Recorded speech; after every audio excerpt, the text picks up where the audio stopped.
Hi everyone. I'm here with some tips about sleep as we move into the end of the semester. We all know that sleep can really be restorative.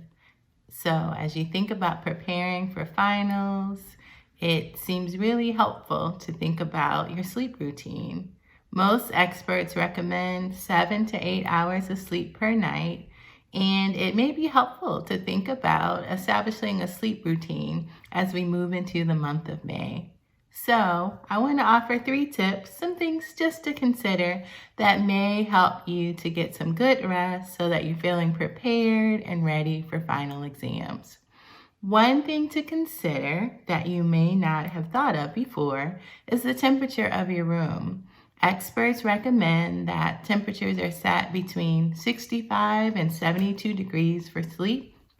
If you've noticed, our weather's fluctuating, so it may be helpful to kind of check your temperature as a part of your routine before you go to sleep at night. Speaking of routines, also important to think about setting a time to go to sleep and wake up each day. Ideally, that would be the same time so that your body gets into rhythm and routine. And it's really helpful, again, if you think about aiming for those 7 to 8 hours of sleep per night, to have a set time to go to bed and a set time to wake up. If you're wondering, how do I do that? How do I sort of begin to kind of let my body know or get my body ready for rest? Another thing to consider for your sleep is thinking about turning off your devices at least 30 minutes prior to bed.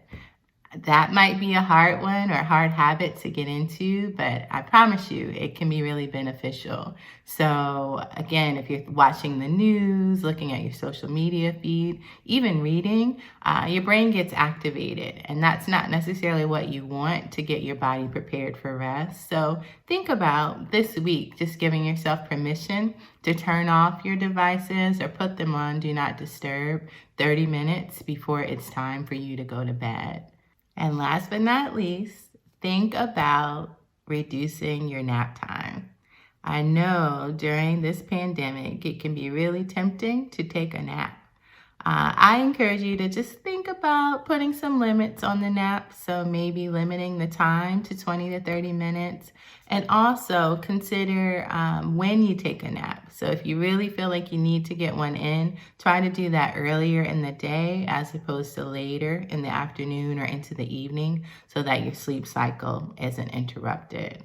So here's wishing you some restful sleep, good nights, and great dreams as you head into final exams.